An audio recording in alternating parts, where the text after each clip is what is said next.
Welcome back to Summarised One-English, where we bring you the most insightful book summaries in just a few minutes. Today we're diving into Atomic Habits by James Clear, a game-changing guide on how tiny habits can lead to massive transformations over time. In this video, we'll break down the essential laws of behavior change that can help you unlock your full potential and achieve your goals. Whether you're looking to build a healthier lifestyle, improve productivity, or just develop better habits, this book holds the blueprint to making lasting change. Let's get started and simplify the science behind habits so you can start using them to your advantage. Atomic Habits by James Clear is divided into an introduction, for main parts based on the 4 laws of behavior change, and a conclusion. Here are the chapter names in order. Introduction. My story, how I learned about habits. Once upon a time, there was a high school baseball player named James Clear.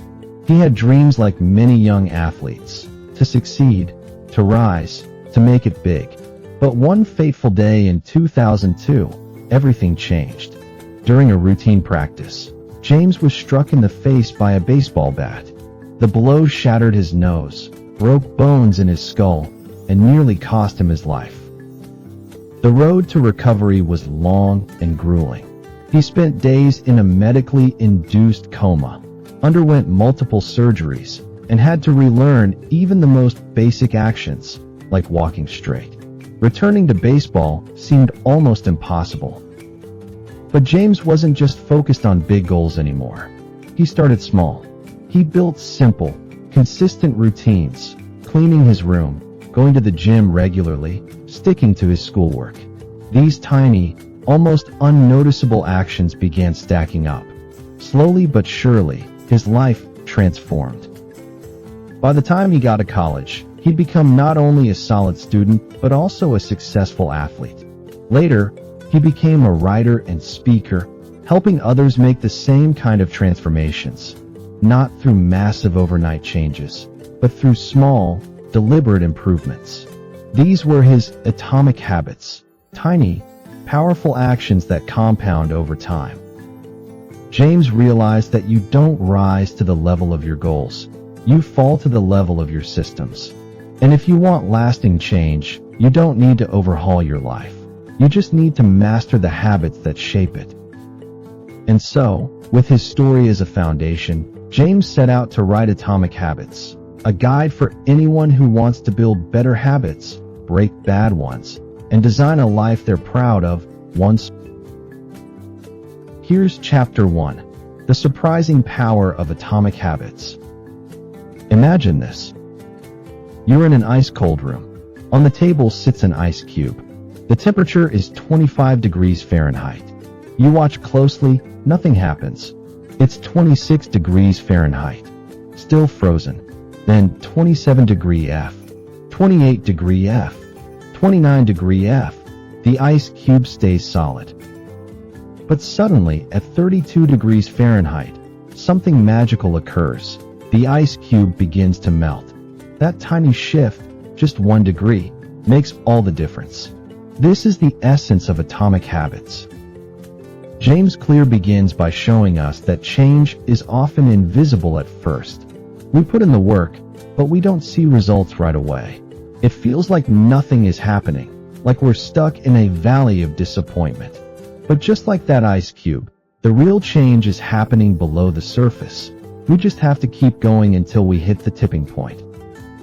He tells us about a British cycling team that was a total mess. No wins, no progress. Then came a new coach who focused on 1% improvements, better bike seats, improved tires, even painting the inside of the van white so they could spot dust. These small tweaks didn't seem impressive, but over time they added up.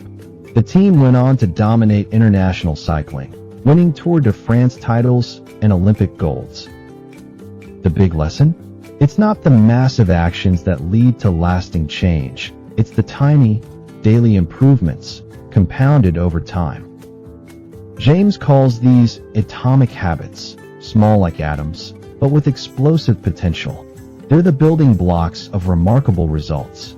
Just like money grows through compound interest, your habits compound over time too. One good decision leads to another, and over the months and years, those small wins create something extraordinary. So if you've ever felt like your efforts weren't paying off, James encourages you, don't quit. You might just be 1 degree away from the breakthrough.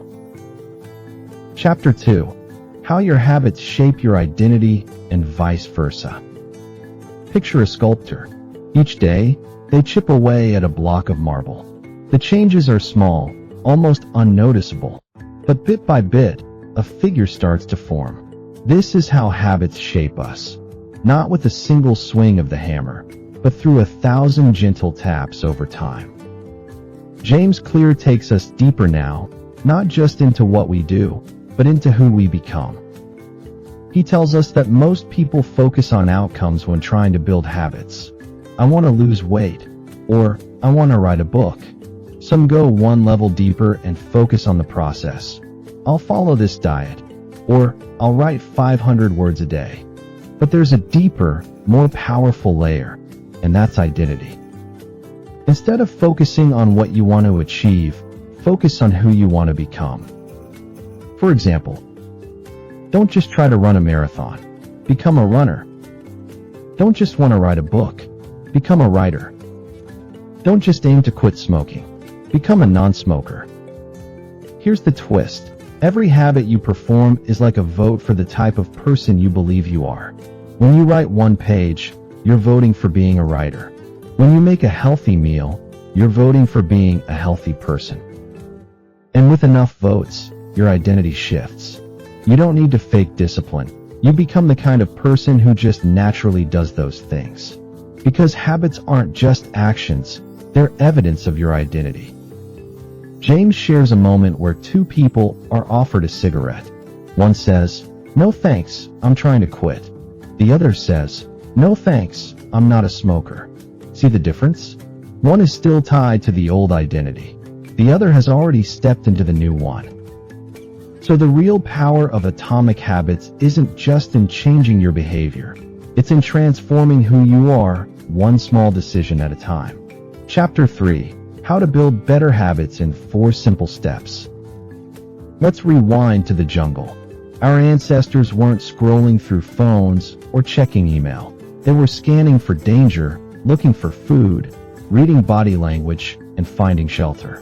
Their survival depended on recognizing patterns. Our brains got really good at it. Fast forward to today. Those same instincts are still running the show, but now they guide our habits. From checking our phones when we're bored to brushing our teeth before bed. But how do habits actually form? James Clear pulls back the curtain and introduces us to the habit loop, made up of 4 simple steps. Cue, the trigger that starts the habit. Craving, the desire or motivation behind the habit. Response, the actual behavior you perform. Reward, the benefit you gain from doing it. Think of it like this. You walk into a dark room queue. You want to see craving. You flip the switch response. The light turns on reward. Do this enough times, and it becomes automatic. No thinking required. James explains that every habit, good or bad, follows this cycle. Smoking, checking Instagram, overeating, these aren't random behaviors. They're just well-practiced loops our brains have filed under efficient. So if you want to change your habits, you don't need superhuman willpower. You just need to understand and tweak the loop. That's where the 4 laws of behavior change come in, the heart of the book. They flip each step of the loop into a practical principle. Make it obvious for the cue. Make it attractive for the craving. Make it easy for the response. Make it satisfying for the reward. These laws become your toolkit for building good habits and breaking bad ones. So imagine this. You're the architect of your behavior, and these 4 laws are your blueprint. Master them, and you can redesign your habits and your identity from the ground up. Part 2. Alright, on to Chapter 4. The Man Who Didn't Look Right, where James introduces the first law: make it obvious. It started with a gut feeling. A seasoned paramedic walks into a hospital and notices a patient sitting quietly in the waiting room. Nothing seems urgent. No screaming, no panic. But something feels off. The medic stares at the patient and suddenly blurts out, "We need to get him to trauma now." Turns out, the man was moments away from a seizure. How did the medic know? Years of experience had trained his brain to pick up on subtle cues. Changes in skin tone, posture, breathing. He couldn't explain it logically, but his unconscious habits of observation had kicked in. That's how habits work. They're often invisible. James Clear uses this story to highlight something powerful. Many of our habits happen without us even realizing it. We respond to cues around us automatically. Grabbing our phone when we're bored, snacking when we see the kitchen, opening social media the moment we hear a notification ding. But if we want to change our habits, we first need to become aware of them. That's where awareness becomes step one. James introduces a simple but eye-opening exercise, the habit scorecard. You write down all the habits you go through in a typical day. Wake up, check phone, brush teeth, scroll Instagram, drink coffee, and then label each one: positive plus, negative, or neutral equals. Why? Because you can't change what you're not aware of. This scorecard helps you step out of autopilot and start seeing your behavior for what it is. Then comes the second tool, implementation intentions. Instead of saying, "I'll start working out," you say, "I will exercise at 5 p.m. in my living room after I finish work." This makes the habit obvious by anchoring it to a specific time and location, like dropping a pin on your day. And to take it even further, there's habit stacking, where you attach a new habit to something you already do. After I pour my morning coffee, I will meditate for 1 minute. After I brush my teeth, I will stretch for 30 seconds. Like Lego bricks, you're snapping new habits onto old ones.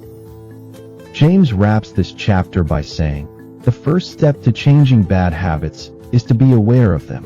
The first step to building good ones is to make them obvious. Once you shine a light on your behaviors, you can start reshaping them. Chapter 5. The best way to start a new habit. Imagine a blank canvas. You're about to paint a new version of your life. You know what you want: healthier, more productive, less stressed. But the brush in your hand isn't willpower, it's your environment. James Clear starts this chapter with a powerful idea. Environment is the invisible hand that shapes human behavior.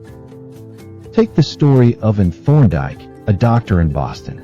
She wanted her hospital cafeteria visitors to make healthier choices. Instead of lecturing them, she made a subtle change. She placed bottled water in more visible places and moved the soda further back. The result? Water sales soared. Soda sales dropped. No motivation speeches. No calorie charts. Just a change in visibility. James explains that we don't choose our habits as much as we react to our surroundings. Walk into the living room and see the remote. You'll probably turn on the TV. Walk past the kitchen and see cookies on the counter. You're halfway through one before you realize it. So if you want to build better habits, don't just rely on discipline. Design your space to nudge you toward the behavior you want. Want to read more? Place a book on your pillow. Want to exercise? Put your workout clothes on your chair the night before. Want to practice guitar? Keep it on a stand in the middle of the room, not zipped away in a case under the bed. The goal is simple. Make the cues of your good habits obvious, and make the cues of your bad habits invisible. Because your habits will follow the path of least resistance, and the shape of your environment defines that path. James also points out that your digital environment matters too. If social media eats up your focus, remove the apps from your home screen. Out of sight, out of mind. So, when you're ready to start a new habit, don't ask yourself, how do I stay motivated? Ask, How can I make this behavior easier to see and do? Your environment can either pull you back into old patterns or push you forward into a better version of yourself. Let's dive into Chapter 6. Motivation is overrated. Environment often matters more. Picture two people. One wants to eat healthier. The other wants to stop scrolling social media. They both feel motivated. They both make a plan. But a week later, one's halfway through a bag of chips, and the other's lost in a TikTok rabbit hole. What happened? James Clear says it wasn't about motivation. It was about the environment. In this chapter, James brings the big truth home. Motivation gets you started, but environment keeps you going. We like to think of ourselves as rational decision makers, but really, we're just responding to the world around us, often without realizing it. He takes us back to a classic experiment with popcorn. In a movie theater, people were given either fresh popcorn or stale, week-old stuff. Even though the stale popcorn was gross, people still ate it because they were in a movie theater, the lights were low, and popcorn just feels like part of the experience. This is what psychologists call context-dependent behavior. Our habits aren't just tied to actions. They're deeply tied to the locations and routines around them. James tells us, if you want a new habit to stick, tie it to a specific environment. Create spaces where certain habits live. For example, your desk is for working. Your kitchen table is for eating. Your bed is for sleeping. When you mix environments, like eating in bed or working in the kitchen, you confuse your brain's habit loops. But when you associate one place with one behavior, you create mental clarity and behavioral focus. Even better, you can build new environments altogether. Want to write more? Create a corner of your room that's just for writing. Maybe a lamp, a notebook, a specific chair. When you enter that space, your brain knows it's time to write. If you can't change your entire environment, change small cues. Place better snacks in front of the fridge. Move your phone across the room. Change your screensaver to a quote that reminds you of your goals. Because the truth is, it's easier to build good habits in a good environment than to rely on willpower in a bad one. So next time you want to change your life, don't just look within. Look around. Let's roll into Chapter 7, The Secret to Self-Control. Meet a man with iron willpower, or at least, that's what people thought. He quit smoking cold turkey after 10 years. Never touched a cigarette again. Friends said, "How did you do it?" He just smiled and said, "I don't put myself in situations where I'm tempted." That's the secret. James Clear starts this chapter with a surprising truth. Self-control is a short-term strategy. Avoiding temptation altogether, that's long-term success. We love the idea of grit and willpower. The problem is willpower is like a battery. It drains, and once it's low, old habits come rushing back. James gives us a real-world example. People who successfully change bad habits like smoking or overeating aren't necessarily more disciplined. They're just better at designing their environment to reduce exposure to temptation. Think about it. If you don't want to eat junk food, don't keep it in the house. If you want to read more, remove distracting apps from your phone. If you want to stop staying up late watching Netflix, unplug the TV or put the remote in a drawer. The less you're exposed to a temptation, the less you have to fight it. James shares research where students given chocolates either had to walk across the room to get them or had them placed right next to them. The students who had to walk ate way less. Not because of superhuman strength, but because they made it harder to fail. The takeaway? The best way to improve self-control is to stop relying on it. Instead, avoid temptation before it starts. You don't rise to the level of your willpower. You fall to the level of your environment. That wraps up the first law, make it obvious. Part 3, the second law, make it attractive, in which we will dive into the Chapter 8, How to make a habit irresistible. Imagine you're at a party. The music's thumping, the food's laid out, and everyone's mingling. You're feeling social, but you're also on a healthy eating plan. There's a platter of donuts on the table, and you can feel your willpower starting to waver. Then, someone walks by holding a plate with a donut, and you notice something. The icing is just perfect. It catches the light in such a way that it almost feels like it's calling to you. You hesitate, but then the friend sitting next to you says, "You have to try one. They're so good. Trust me." Now it's not just about food. It's about social proof and the craving for that experience. James Clear tells us this chapter is all about cravings and how they power our habits. What makes a habit attractive isn't just the behavior itself, it's what we expect to get from it. He explains that habits are driven by cravings, the desire to feel good, to connect, to experience something pleasurable. But cravings don't just happen randomly. They're shaped by our environment and the people around us. Take the example of a habit like smoking. It's not just about inhaling nicotine.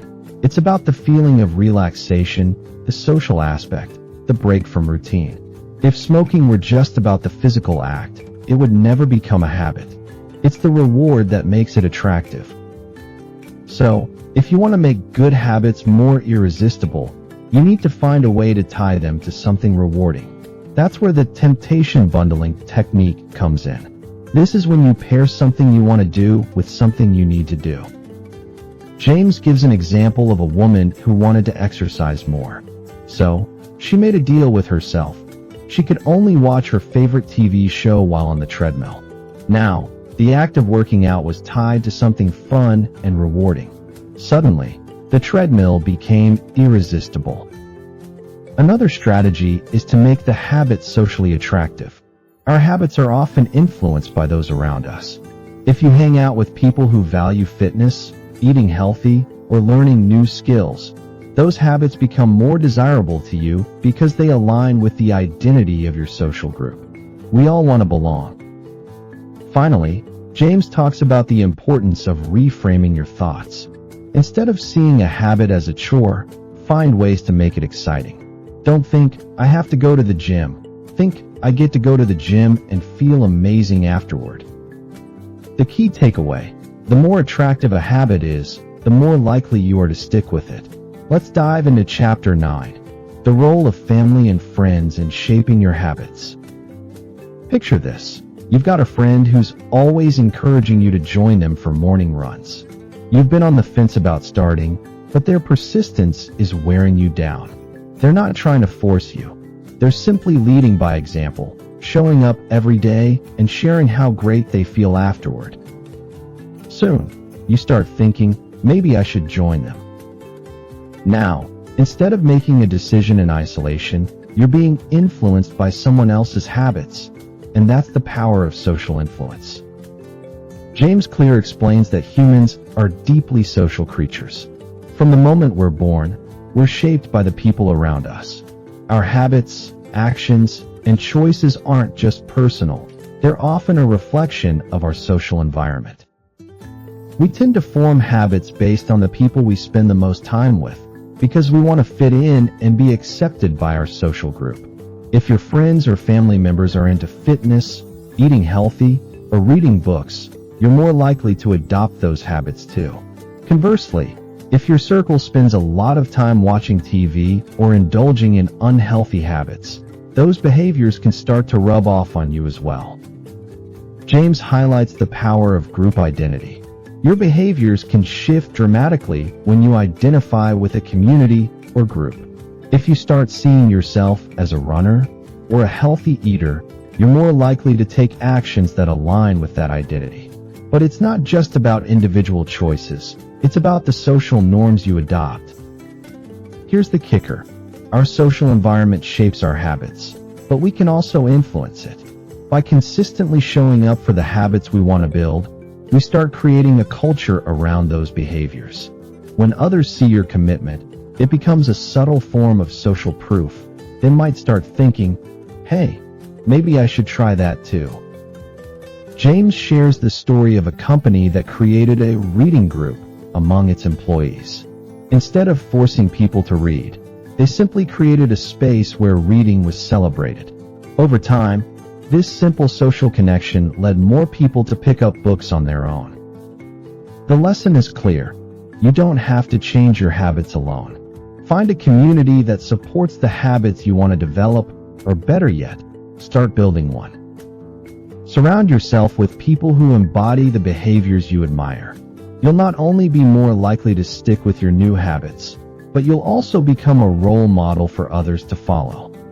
Let's move on to Chapter 10, How to Find and Fix the Causes of Your Bad Habits. Imagine you're standing in front of a large tree, its roots deep in the ground. You see the trunk, the leaves, and the branches, but the real power of the tree is beneath the surface in the roots. James Clear uses this metaphor to explain how habits work. Your behavior, the things you do day in and day out, is like the leaves and branches of a tree. But the real source of your habits is in the root causes. If you want to change a bad habit, you can't just prune the leaves, the visible behavior. You have to dig into the roots. He takes us through a process of finding the root cause of our bad habits by following the cue craving response reward cycle. Every habit starts with a cue. Something triggers your brain to want to take action. But instead of focusing solely on the behavior, it's important to understand why the cue leads to a specific craving and how the reward reinforces it. James gives an example of someone who eats unhealthy foods when they're stressed. The cue might be feeling overwhelmed. The craving is the desire to feel better or comforted. The response is to reach for junk food, and the reward is temporary relief from the stress. The key isn't to just try to eliminate the junk food, but to understand why it's the response to stress. Is there another way to relieve that stress that doesn't involve eating? Can you replace the behavior with something healthier, like going for a walk, meditating, or journaling? To get to the root of your bad habits, James suggests asking yourself a few powerful questions. What craving does this behavior satisfy? What is the reward I'm really looking for? Can I get that reward from a different behavior? For example, someone who constantly procrastinates might have the craving of avoiding discomfort or stress. But the true reward isn't just avoiding work, it's seeking relief. So, instead of procrastinating, you can find healthier ways to relieve stress by taking short breaks, practicing mindfulness, or getting a little exercise. James also talks about the 2-minute rule as a way to fix bad habits. Instead of thinking about doing a habit for an hour, just focus on making it a 2-minute version of the habit. This helps you break the inertia and get started. If you want to read more, don't think about finishing a book. Just tell yourself, I'll read 1 page. The act of starting is often the hardest part. Finally, James emphasizes that habits compound over time, just like compound interest in a bank account. A single action may seem insignificant today, but it's part of a larger pattern. By fixing the root causes of your bad habits, you create an environment for long-term, sustainable change. This chapter really digs deep into why our habits form in the first place. Part 4, the third law, make it easy, where we will dive into Chapter 11, how to break a bad habit. Picture a river cutting through the land. Over time, it carves deep channels in the earth. The water follows the path of least resistance. It doesn't try to fight against rocks or obstacles. It simply flows around them, creating a steady stream that forms its own way. This is how bad habits work. James Clear uses the metaphor of a river to show that bad habits are often easier to do because they require less effort, like water flowing down a well-worn path. To break a bad habit, you need to make that path harder to follow. Instead of trying to force yourself to stop, you need to block the easy route, making it so difficult that it no longer feels worth it. Let's break this down. Make it invisible cue. The first step in breaking a bad habit is to remove the cue. If your habit is checking your phone first thing in the morning, stop leaving it next to your bed. Put it in another room or out of sight. By removing the cue, you reduce the temptation and the automatic trigger to start the behavior. You're no longer on autopilot. Make it unattractive craving. Bad habits often persist because we've linked them to rewards, whether that's comfort, pleasure, or even stress relief. To break a bad habit, you need to reframe your thinking and make the behavior less attractive. James suggests associating the habit with a negative emotion. For example, if you want to stop smoking, start thinking about how it makes you feel, the shortness of breath, the smell, the unhealthy effects. Instead of associating smoking with relaxation, associate it with discomfort. Make it difficult response. To break a bad habit, you need to make it harder to perform. This could mean adding friction to the behavior. If you're trying to stop eating junk food, don't just avoid buying it. Put healthy snacks in front of your fridge and make unhealthy foods harder to reach, like storing them in a high cabinet or in a part of your house that's inconvenient. You want to raise the barrier so that each time you think about performing the habit, you think twice. Make it unsatisfying reward. Every habit has a reward, a payoff that keeps us coming back. To break a bad habit, you need to make the reward unsatisfying. One way to do this is to add a cost every time you engage in the behavior. For example, every time you procrastinate, you could make yourself donate money to a cause you don't support. Or, you could use a habit tracking app that makes you mark down each time you fail. The feeling of a streak breaking or the cost of breaking the habit makes the bad habit less rewarding. James wraps up the chapter by pointing out that, just as we create good habits by making them attractive, we can break bad ones by removing the rewards and adding friction. The more difficult and unsatisfying a habit is, the less likely we are to engage in it. It's not about sheer willpower. It's about designing your environment and your habits so that good choices are easier and bad ones are harder. Let's dive into Chapter 13, How to Stop Procrastinating by Using the 2-Minute Rule. Imagine a rocket on the launch pad. It doesn't take off with full force all at once. It starts with ignition, a small spark that sets everything in motion. That's how habits work, too. In this chapter, James Clear shares one of the simplest and most effective strategies in the entire book, the 2-minute rule. The idea is this. When you start a new habit, it should take less than 2 minutes to do. At first, this sounds almost too easy. 2 minutes? That's nothing. But that's the point. James explains that the hardest part of most habits is just getting started. Think about it. Opening a book is easier than reading 30 pages. Lacing up your shoes is easier than running 5 miles. Sitting down at your desk is easier than writing a full report. So, the 2-minute rule helps you scale down a habit to its tiniest version, one that's so easy, your brain has no excuse not to do it. Want to build a reading habit? Just read 1 page. Want to start meditating? Sit still and breathe for 2 minutes. Why does this work? Because it builds consistency and reinforces your identity. Even if all you do is read 1 page, you're casting a vote for the identity of I'm a reader. And usually, once you've started, you'll keep going. Opening the book leads to reading a chapter. Putting on workout clothes leads to a workout. Starting is the spark. Momentum does the rest. James emphasizes that these tiny actions are called gateway habits.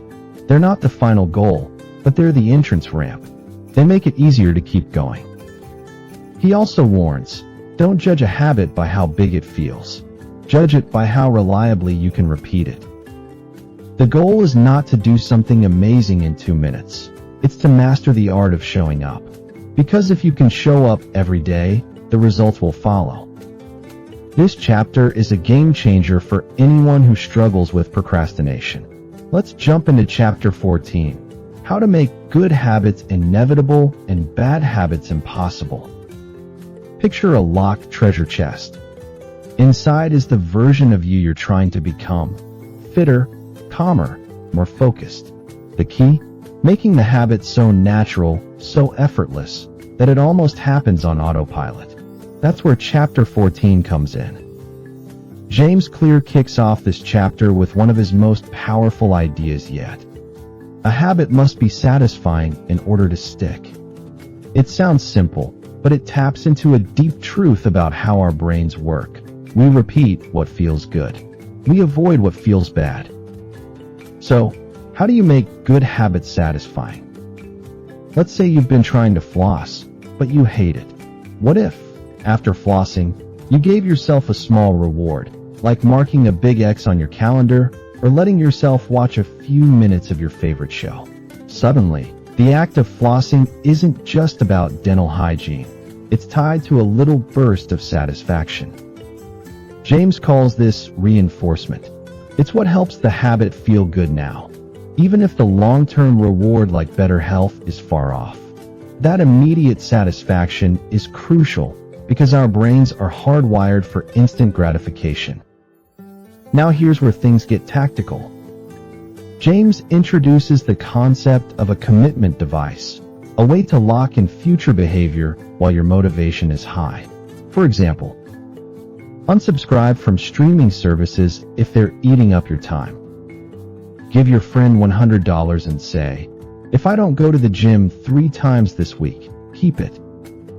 Set up automatic savings transfers so saving money doesn't rely on willpower. He also talks about the power of habit contracts, an agreement you make with someone else that adds a layer of accountability. If you break your commitment, there's a consequence. This taps into our desire to avoid shame or disappointment from others. These tools make good habits inevitable and bad habits painful. James emphasizes, what is immediately rewarded is repeated. What is immediately punished is avoided. So if you want a habit to last, ask yourself, how can I make this feel rewarding right away? How can I add a small celebration, a visual tracker, or accountability? How can I make the wrong choice harder to access? By the end of the chapter, the message is clear. If you want to lock in a habit, don't just make it obvious, attractive, and easy. Make it satisfying. Part 5, the fourth law, make it satisfying. Let's keep the rhythm going. On to chapter 15, the cardinal rule of behavior change. Imagine a wall. Every day, you place a single brick. Not much changes at first. The wall looks small, even pointless. But after weeks, months, even years, you turn around and realize you've built something unshakable. That's what habit building looks like. And in this chapter, James Clear reveals the secret to keeping that wall going up. The most effective form of motivation is progress. This is the cardinal rule of behavior change. What is immediately rewarded is repeated. What is immediately punished is avoided. So, how do you give your brain that feeling of progress, even when the habit seems small? By tracking it. James introduces the power of habit tracking, something as simple as checking a box, crossing off a calendar day, or watching a streak grow. It's visual, it's satisfying, and most importantly, it gives you evidence that you're showing up. He tells the story of Jerry Seinfeld, who used a simple calendar to build his writing habit. Every day he wrote a joke. He put a big red X on that day. Over time, his only goal became, don't break the chain. The chain became more motivating than the individual task. Tracking creates visual proof of your progress. It turns invisible improvement into something you can see. Whether it's logging your workouts, keeping a food diary, tracking days sober, or tallying the number of pages read. Those small marks add up to big momentum. But James also gives a heads up. Don't become a slave to the tracker.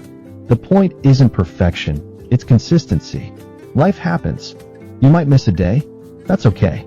The rule is, never miss twice. Missing once is a mistake. Missing twice is the start of a new habit in the wrong direction. The chapter ends with a reminder. Habits are votes for the type of person you want to become.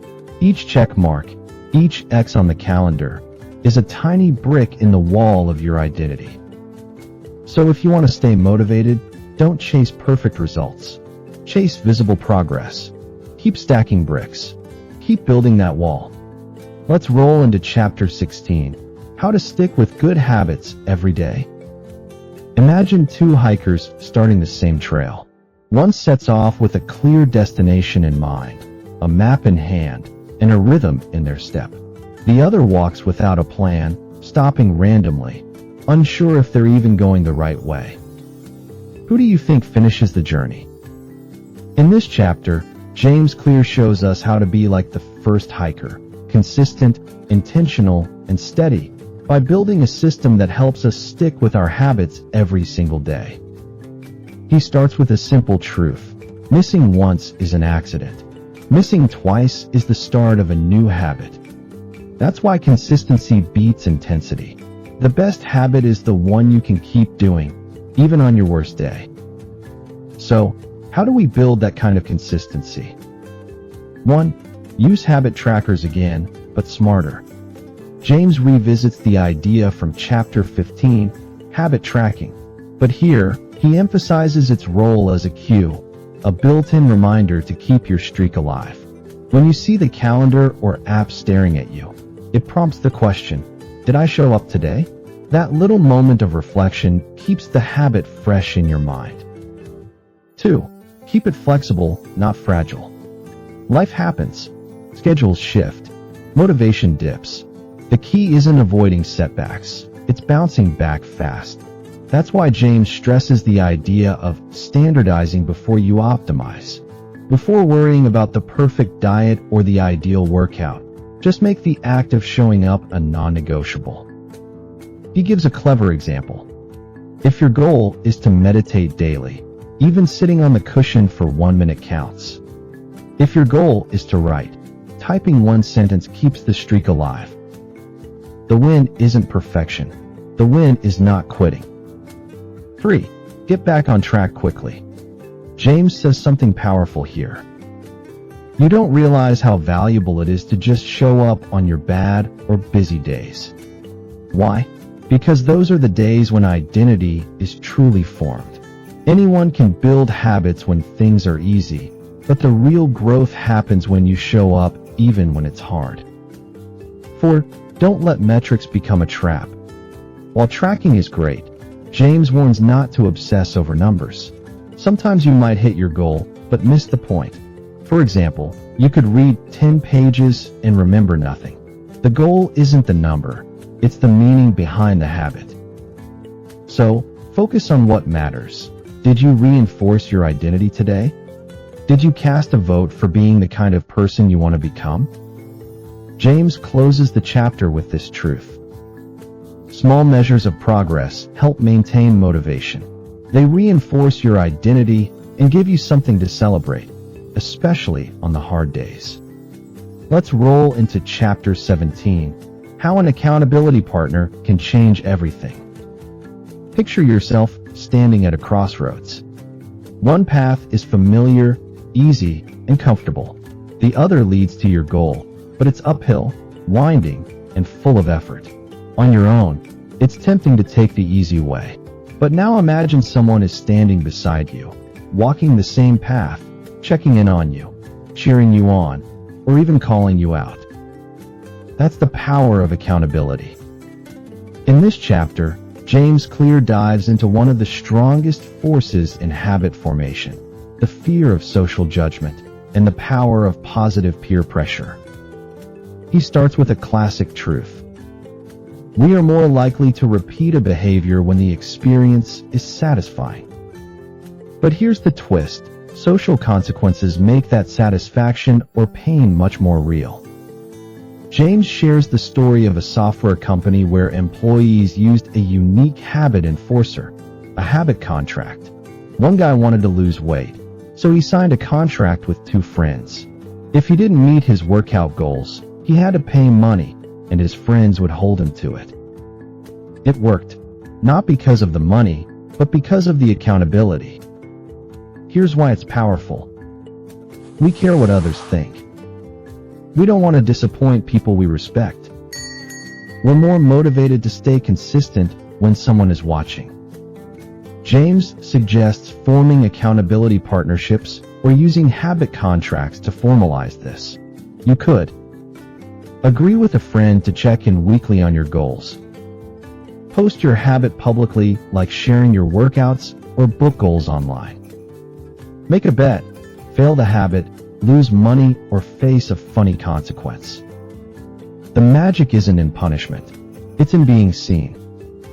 James reminds us that you don't have to do this alone. Just like a coach helps athletes stay focused, a good accountability partner keeps your habits alive, especially when motivation dips. And here's the deeper insight. Accountability brings your habits out of your head and into the real world. Once others are involved, your intentions stop being private fantasies and start becoming shared commitments. That wraps up the fourth law. Make it satisfying. Conclusion, where we will dive into Chapter 18, the truth about talent when genes matter and when they don't. Imagine two kids learning piano. One seems to fly through lessons with ease, natural rhythm, sharp ear, fast fingers. The other struggles, practicing twice as hard just to keep up.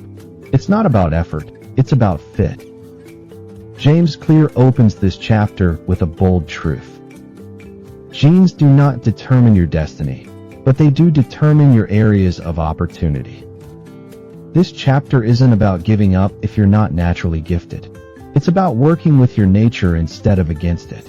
Because while anyone can build good habits, you'll go much farther if you focus on the ones that align with your strengths, interests, and personality. James breaks it down. 1. Habits are easier when they match your natural abilities. Everyone has different inclinations. Some people thrive on routine. Others crave variety. Some love numbers. Others love visuals. When your habits fit your nature, they feel effortless, like slipping into the right-sized shoes. If you're trying to build a writing habit, but you hate sitting still, try dictating your ideas while walking. If you want to exercise but hate the gym, try dancing, hiking, or martial arts. Find the version of the habit that feels fun for you.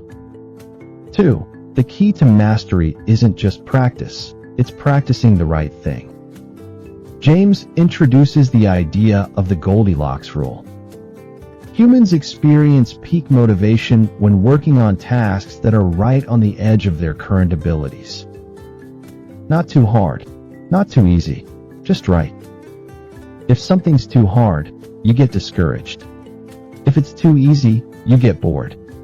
But when it challenges you just enough, you enter that magical state of flow where time fades and progress accelerates. This is where elite performers live.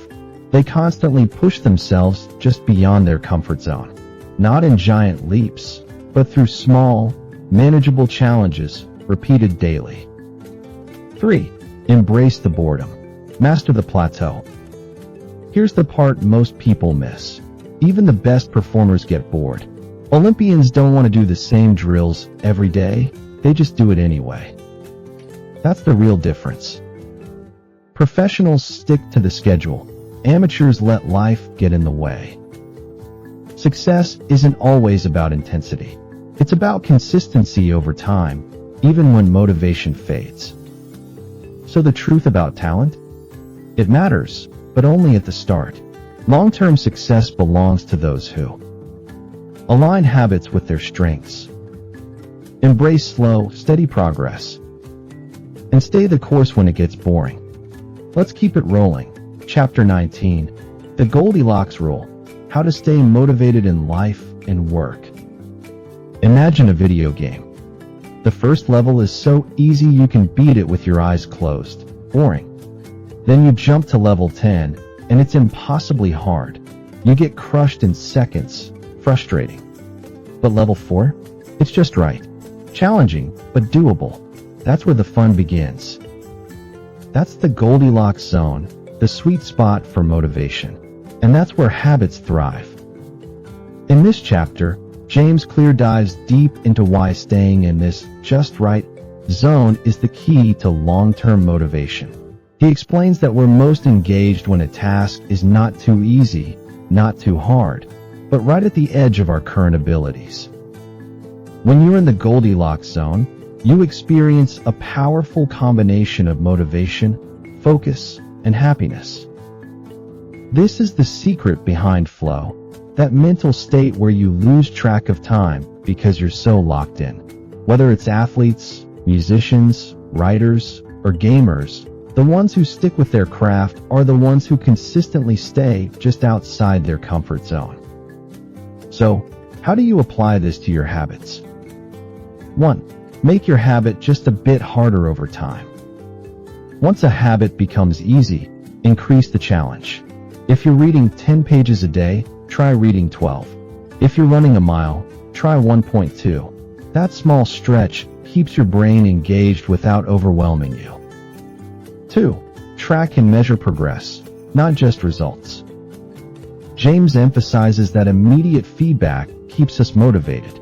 Whether it's checking off a calendar, hitting a word count, or lifting slightly more weight, tracking keeps the habit exciting. Progress is the most powerful form of motivation. 3. Don't quit just because it gets boring. Here's where most people fall off: the plateau. The novelty wears off. Progress slows. The habit feels meh. That's when the Goldilocks rule becomes even more powerful. Because pros don't quit when things get dull. They embrace the boredom. They see it as part of the process. The greatest threat to success is not failure, it's boredom. This chapter is a call to fall in love with the process, not just the outcome. To stay in that sweet spot where you're growing, stretching, and building the resilience to keep going, even when it's not exciting. Let's bring it home with Chapter 20, the downside of creating good habits. Picture a sculptor carving a statue. Day by day, chip by chip, the figure starts to emerge. But one day, they get so focused on the routine, the same swing of the chisel, the same motion, they stop noticing the statue. The process becomes automatic, but the purpose fades. That's the warning James Clear leaves us with in the final chapter. Habits can lock us in, even the good ones. Wait, the downside of good habits? Yep, habits are powerful, but if we're not careful, they can lead to plateaus, blind spots, or even laziness masked as discipline. James explains that once a habit becomes automatic, we can stop thinking about it. That's great when we're brushing our teeth or tying our shoes. But what happens when we stop improving just because we're consistent? You might go to the gym every day, but stop pushing yourself. You might write daily, but stop learning new styles. You might stick to routines, but forget why you started them in the first place. This chapter is a call to stay conscious within your habits. So what's the solution? 1. Reflect and review regularly. James introduces the idea of an annual review or even monthly habit audits. Ask, what's working? What's stale? What needs adjusting? This helps you avoid the trap of robotic repetition and keeps your system alive. 2. Always keep a beginner's mindset. No matter how advanced you get, stay curious. Stay open. Stay willing to change. Experts aren't the ones who know the most. They're the ones who keep learning. The tighter you cling to an identity, the harder it becomes to grow beyond it. You may have once seen yourself as a runner or a writer, but what happens when that identity no longer serves your growth? James encourages us to evolve, to be flexible, to not let a label limit who we can become. 3. Build habits with flexibility, not rigidity. The best systems leave room for change. The goal isn't perfection, it's alignment. If a habit no longer aligns with your purpose or values, it's okay to let it go. And with that, Atomic Habits ends with a powerful message. Every action you take is a vote for the person you want to become. But even more importantly, keep choosing, keep adjusting, keep becoming. Your identity is not fixed. Your habits are just the brushstrokes. You are the artist. That's the full journey through Atomic Habits. That's a wrap on today's summary of Atomic Habits. I hope these insights help you take control of your habits and make meaningful changes in your life. If you found this video helpful, don't forget to like, subscribe, and hit the bell icon so you never miss another book summary. Let us know in the comments which habit you're going to work on first, or if you want us to cover any other books you're interested in. Thanks for watching, and remember, small habits, big results. Check out our next video for another powerful book that can level up your mindset and daily routine. Click here to keep learning, one book at a time, simplified just for you.